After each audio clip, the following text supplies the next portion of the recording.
제가 한 20대 초반 여러 분 만날 때였었던 것 같습니다. 그때 지하철을 타고 가다가 겪었던 일인데, 제 옆에 앉아 계셨던 한 아주머니께서 저를 유심히 관찰하시는 거예요. 저를 보시니까 제가 좀 당황했겠죠.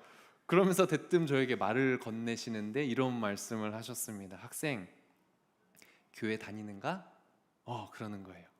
당연히 교회를 다니니까 다닌다고 했겠죠. 아, 네, 다닙니다. 그러면 예수를 믿는가? 그러는 거예요. 저도 조금 당황스럽긴 했지만 교회 다니고 예수님을 믿기 때문에 네, 예수님을 믿습니다 라고 얘기했습니다. 그랬더니 또 갑자기 이런 질문을 던지시는 겁니다. 그럼 방언 받아야 해. 네, 그렇게 저한테 말씀하시는 거예요. 방언을 받아야 능력이 있어. 방언 받지 않으면 안 돼.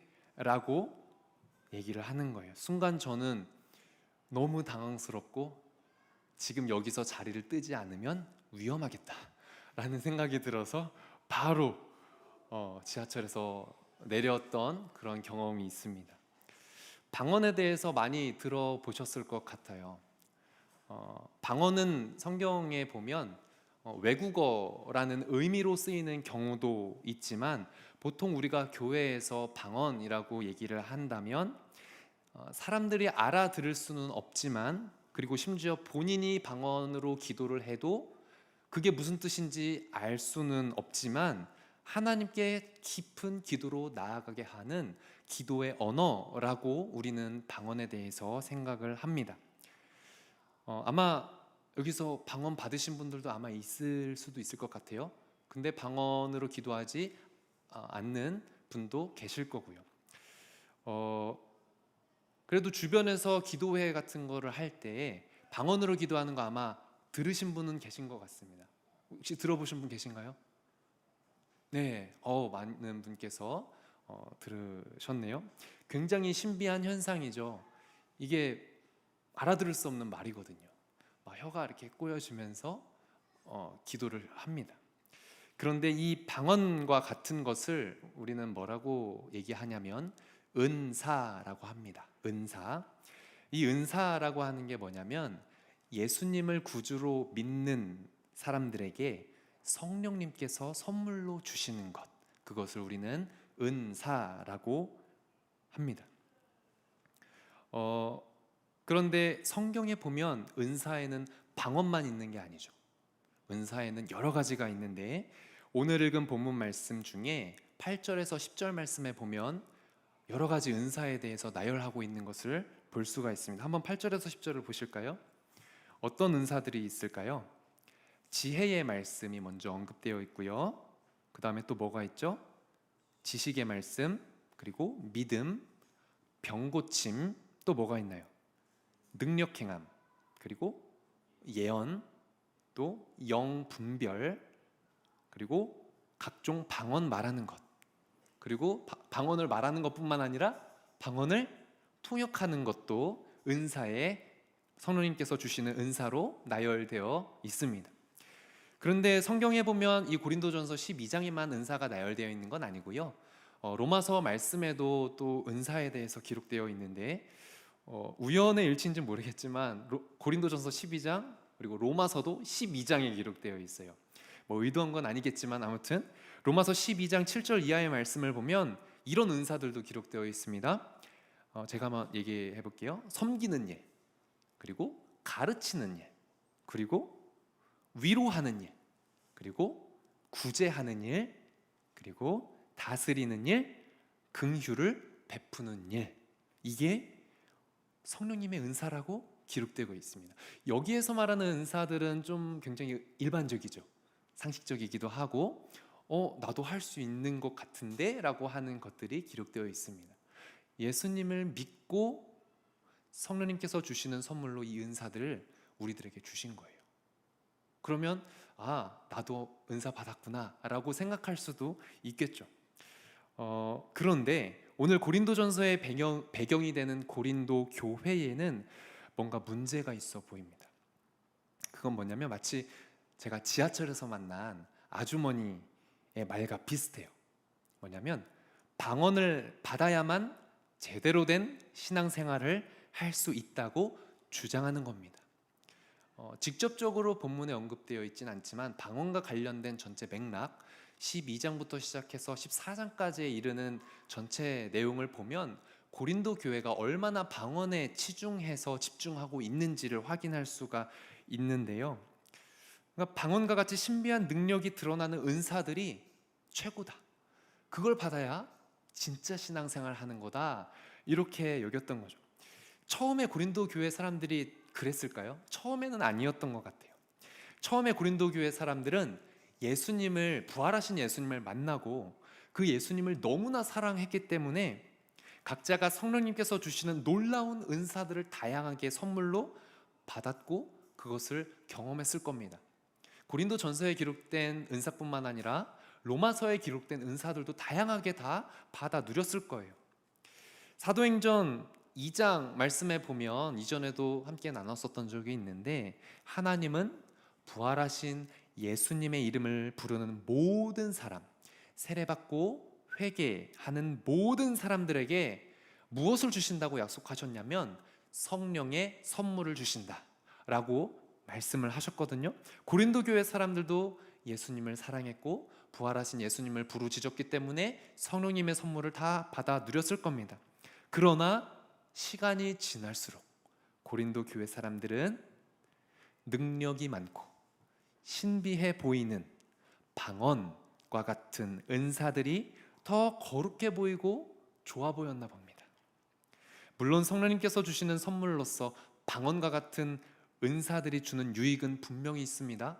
성령님께서 주시는 은사이기 때문에 그게 나쁘다라고 얘기할 수는 없는 거예요. 방언을 우리는 추구할 수 있습니다.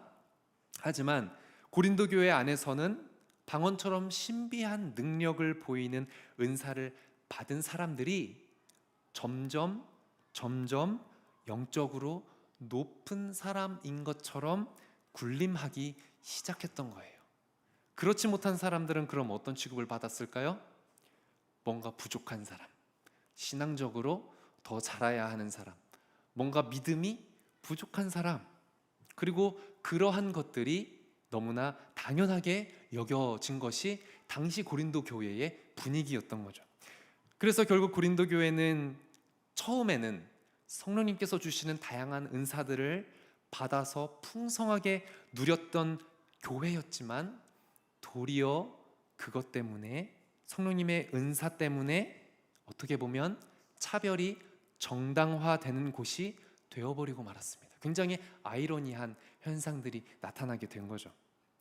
근데 이러한 고린도 교회를 바라보면서 사도 바울이 고린도 교회에 편지를 써서 보내는데 사실 고린도 교회는 은사의 문제뿐만 아니라 너무 여러 가지의 현실적인 교회의 문제들이 있었거든요. 그것들에 대해서 사도 바울이 답변도 하고 또 이야기도 나눠주고 하는 그런 내용들이 고린도 전서예요. 그 중에서 은사와 관련된 문제에 대해서 고린도전서 12장, 13장, 14장에 이어서 편지로 기록하고 있는 것입니다. 그래서 그러한 기록을 남기면서 사도 바울은 그러면 성령님께서 함께 하실 때 성령님께서 함께 하시는 교회, 그 교회는 어떤 곳이어야 하는가에 대해서 분명히 입장을 밝히고 있는데 그게 오늘 본문 말씀의 핵심인 거예요. 오늘 본문 말씀 중에서 먼저 3절을 같이 보았으면 좋겠습니다. 우리 3절 말씀 다 같이 읽겠습니다. 12장 3절 시작. 내가 너희에게 알리노니 하나님의 영으로 말하는 자는 누구든지 예수를 저주할 자라 하지 아니하고 또 성령으로 아니하고는 누구든지 예수를 주시라 할 수 없느니라. 그러니까 성령님께서 함께 하실 때 가장 중요한 포인트는 뭐라고 지금 말씀하고 있는 겁니까? 예수님을 나의 구주로 고백하는 것. 교회가 예수님을 주인으로 고백하고 받아들이는 것이 성령님께서 함께 하실 때 너무나 당연하게 일어나는 변화라는 겁니다. 그리고 이어서 4절에서 7절까지의 말씀을 보면 성령님께서 함께 하시는 것에 대한 중요한 의미에 대해서 또 이렇게 밝히고 있는데, 우리 4절에서 7절 말씀도 다 같이 한번 읽어보겠습니다. 시작. 여러 가지나 성령은 같고 직분은 여러 가지나 주는 같으며 또 사역은 여러 가지나 모든 것을 모든 사람 가운데서 이루시는 하나님은 같으니 각 사람에게 성령을 나타내심은 유익하게 하려 하심이라. 그리고 이어서 11절 말씀에서는 이렇게 정리하고 있습니다. 우리 11절 말씀도 다 같이 읽어보겠습니다. 시작. 이 모든 일은 같은 한 성령이 행하사 그의 뜻대로 각 사람에게 나누어 주시는 것이니라. 자, 방언과 같은 은사들을 포함해서 성령님께서 선물로 주시는 여러 은사들은 누가 주시는 거예요? 한 분 성령님께서 주시는 것이다. 그런데 그냥 주시는 것이 아니라 성령님의 뜻대로 주시는 것이다. 네, 성령님께서 한 분 성령님께서 그분의 뜻대로 주시는데 어떻게 주십니까? 각 사람에게 맞게 주시는 거예요. 그리고 목적을 언급하죠. 교회 공동체의 유익을 위해서, 교회 공동체의 유익을 위해서 각 사람에게 맞게 성령님께서 성령님의 뜻대로 주시는 것이 은사라는 겁니다. 결코 자기 자신을 과시하기 위해서 내가 뭔가 얻어내는 것과 같은 것으로서 은사를 얘기하지 않아요. 또 성령님께서 주시는 각 은사들마다 높은 등급이 있거나 낮은 등급이 있다는 것도 아니라는 거죠. 게임 좋아하십니까? 사실 감사합니다. 네, 저는 해보진 않았지만 예를 들어서 롤을 한다고 하면 아이템들이 있죠. 아이템들마다 급이 정해져 있나요? 네, 엄청난 급이 있습니다. 원하는 높은 등급의 아이템들을 노릴 겁니다. 원합니다. 근데 은사는 아이템이 아니라는 거예요. 나의 영적인 무기로서 갖출 수 있는 게 아니라는 거죠. 교회의 유익을 위하여, 내가 교회 공동체를 더 유익을 위하여 교회 공동체를 세우는 나에게 맞는 선물, 그것이 은사라고 얘기하는 겁니다. 아까 8절에서 10절 말씀에서 여러 가지 은사가 나열되었다고 분명 말씀드렸죠. 근데 고린도 교회에서 집착하고 있는 방언의 은사가 어디에 기록되어 있는지 한번 유심히 보시기 바랍니다. 가장 먼저 나왔습니까? 아니요. 고린도 전서에 기록된 은사 목록에서는 방언 은사는 맨 마지막에 나와요. 그렇게 적은 이유에 대해서 언급하진 않지만 다분히 의도적이라고 할 수가 있습니다. 중요한 것은 무엇일까요?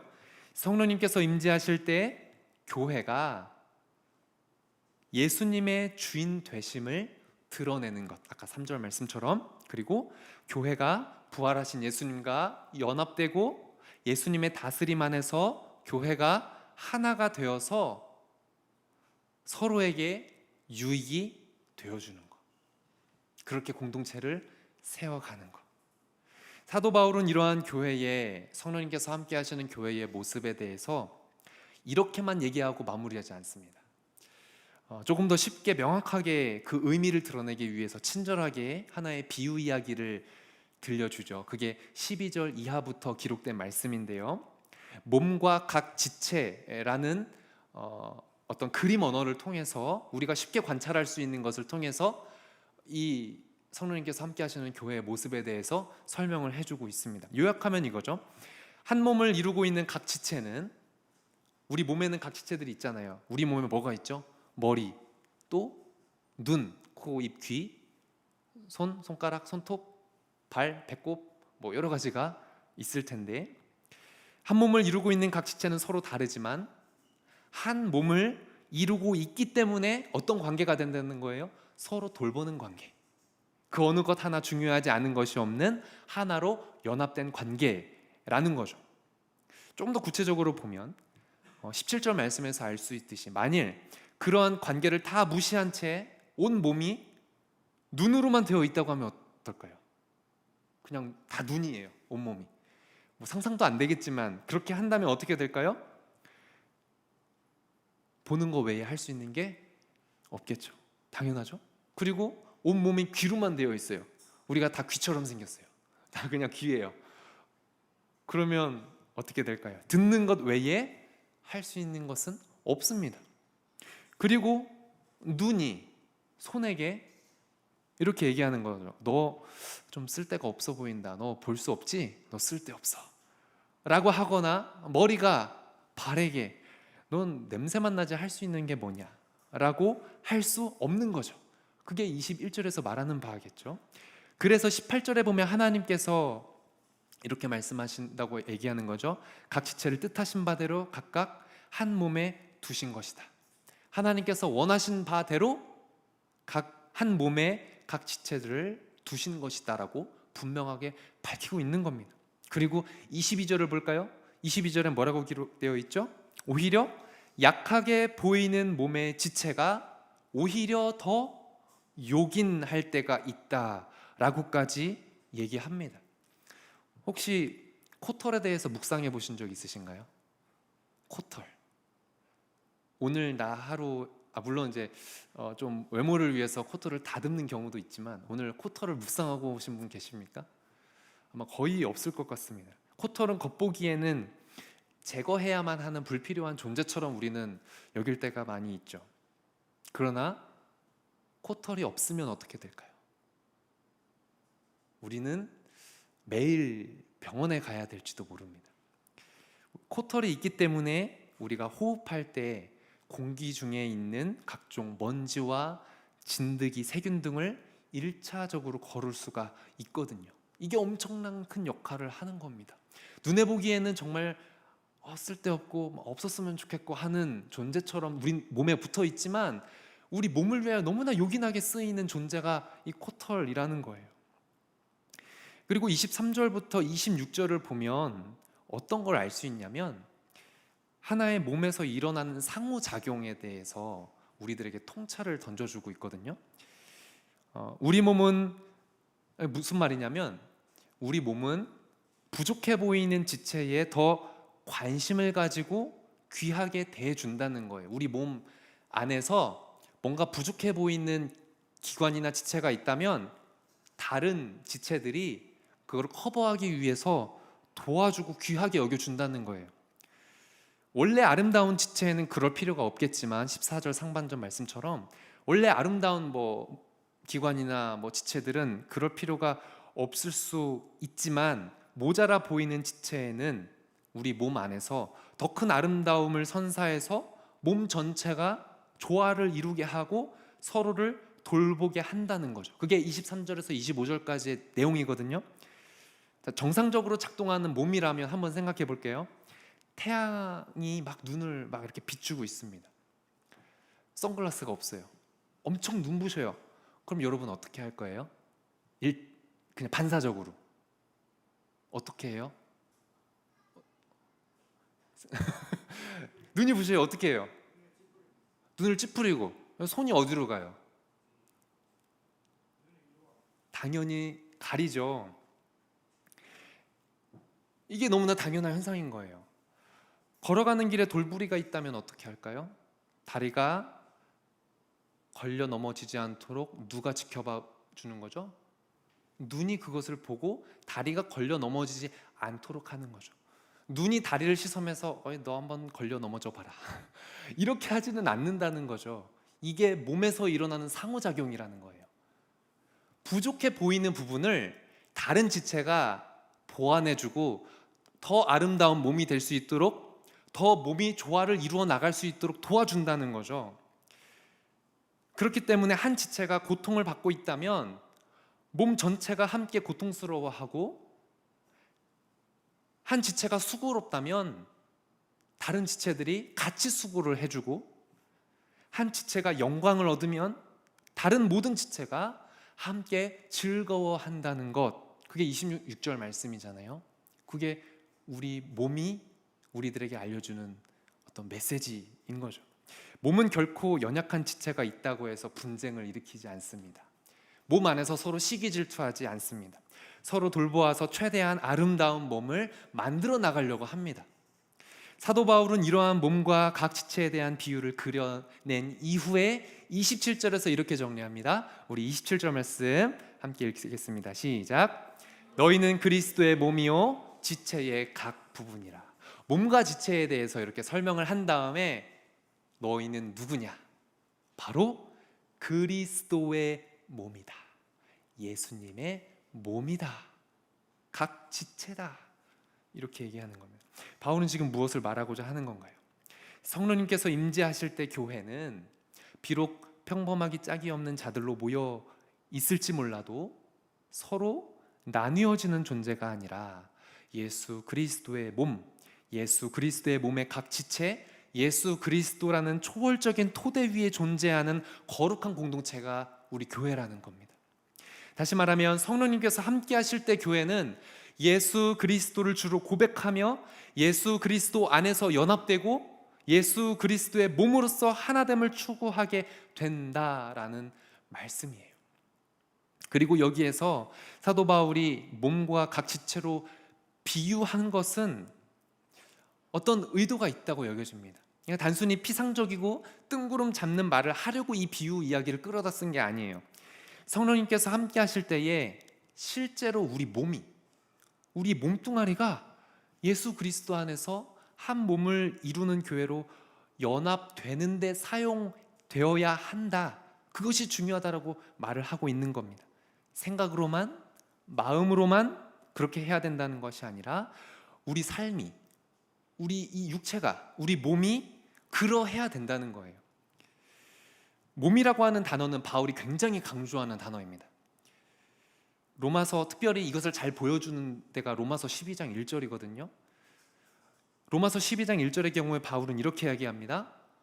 너희 몸을, 너희 생각도 아니고 너희 마음도 아니고 너희 몸을 하나님이 기뻐하시는 거룩한 산 제물로 드리라 라고 얘기할 정도로 우리의 실제적인 몸을 가지고 하는 삶의 실천에 대해서 강조하는 게 사도 바울의 메시지예요. 그래서 몸과 지체의 비유를 끌어다가 실제적으로 이렇게 우리들에게 전해주고 있는 거죠. 말씀을 정리하겠습니다. 예수 그리스도를 구주로, 삶의 주인으로 고백하는 우리 가운데 성령님께서 함께 하신다고 했을 때 가장 중요하게 드러나야 하는 증거는 무엇일까요? 사람들의 주목을 끌만한 신비한 현상, 능력, 물론 그럴 수 있습니다. 성령님께서 함께 하시면 충분히 그런 능력 나타나고도 남거든요. 근데 그것 자체가 중요한 것이 아닙니다. 그게 나타났다고 해서 자랑하는 게 중요한 것이 아닙니다.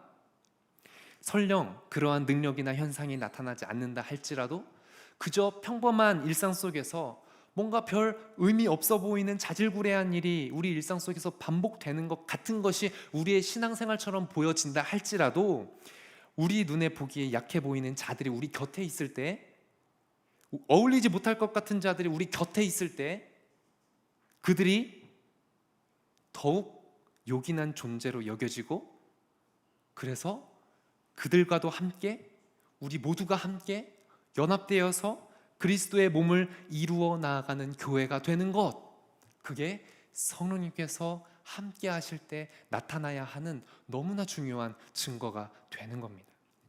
냉혹한 경쟁사회 속에서 우리가 살고 있을지라도 그 가치관에 따라서 살아가는 것이 아니라 하루하루 성령님께서 각자에게 맞게 부어주시는 그 은사, 그것을 누림과 동시에 사랑으로 함께 걸어가는 우리가 되는 것, 그것이 너무너무나 중요하다는 거예요. 오늘은 특별히 성령 강림절입니다. 성령 강림절은 사도행전 2장의 기록처럼 예수님께서 부활하시고 하늘로 승천하신 후에 부활하신 예수님을 믿는 모든 사람들이 하나님과 친밀한 관계를 누릴 수 있도록 하시기 위하여 성령님께서 우리 가운데 임재하신 사건을 기념하는 날이에요. 그런데 놀랍게도 오순절날 성령님께서 임하신 뒤에 가장 중요하게 드러난 변화는 무엇이냐면 이 땅 가운데 교회가 세워졌다는 거예요. 그리고 성령님께서 함께 하시는 교회의 중요한 모습 중에 하나는 오늘 말씀 속에서 강조하는 모습과도 같습니다. 성령님께서 함께 하실 때 가장 본질적인 것은 뭔가 우와하고 감탄할 만한 능력을 추구하는 것이 아니라 교회가 예수 그리스도의 몸으로 존재하며 그렇게 지어져 가는 것, 그게 교회의 가장 본질적인 목적이자 존재 이유입니다. 사실 특별한 성령 체험으로 신비한 능력이 나타나는 것은 우리 개인의 신앙생활을 위해서도 필요한 것이기도 합니다. 추구해야 됩니다. 하지만 그러한 경험을 통해 무언가 감정이 고조된 상태로는 계속 살아갈 수가 없습니다. 우리가 육신의 몸으로 살아가고 있는 한 계속해서 침체와 불안과 우울감 등으로부터 우린 자유로울 수 없어요. 아무리 방언을 해도, 아무리 놀라운 은사가 나타나도 거기서부터 우린 자유로울 수 없습니다. 어쩌면 성령님과 함께하는 삶은 결코 평안함이 가득한 파라다이스가 아니라 여러 가지 고난과 시험과 씨름하면서도 무미건조한 반복되는 치열한 일상들을 통과하는 삶일 수도 있습니다. 하지만 그러한 일상과 하루하루를 살아감에도 불구하고 한 걸음 한 걸음 예수 그리스도의 말씀을 따라 살아가고자 할 때, 우리가 예수 그리스도의 몸을 이루고자 할 때 어느 누구도 하찮은 존재가 아니라 어느 누구도 가장 요긴하고 소중한 존재로 살아갈 수 있게 될 때 우리는 성령님과 동행하는 삶이 되고 교회의 존재가 되는 겁니다. 성령 강림절을 맞이해서 우리가 어떤 모습으로 교회됨으로 살아가고 있는지 한번 생각해 봤으면 좋겠습니다. 성령님과 함께 진정한 교회를 이루어 나가는 우리 공동체가 될 수 있기를 주님의 이름으로 소망합니다. 기도하겠습니다. 주님, 성령 강림절을 맞이하여 성령님께서 우리 가운데 임하실 때에 중요한 본질적인 모습 함께 나누었습니다. 사랑으로 함께 하신 주님의 모습을 본받아 우리 또한 주 안에서 주님의 몸을 이루어 나가는 사랑의 공동체로 발돋움할 수 있도록 인도하여 주옵소서. 예수님의 이름으로 기도합니다. 아멘.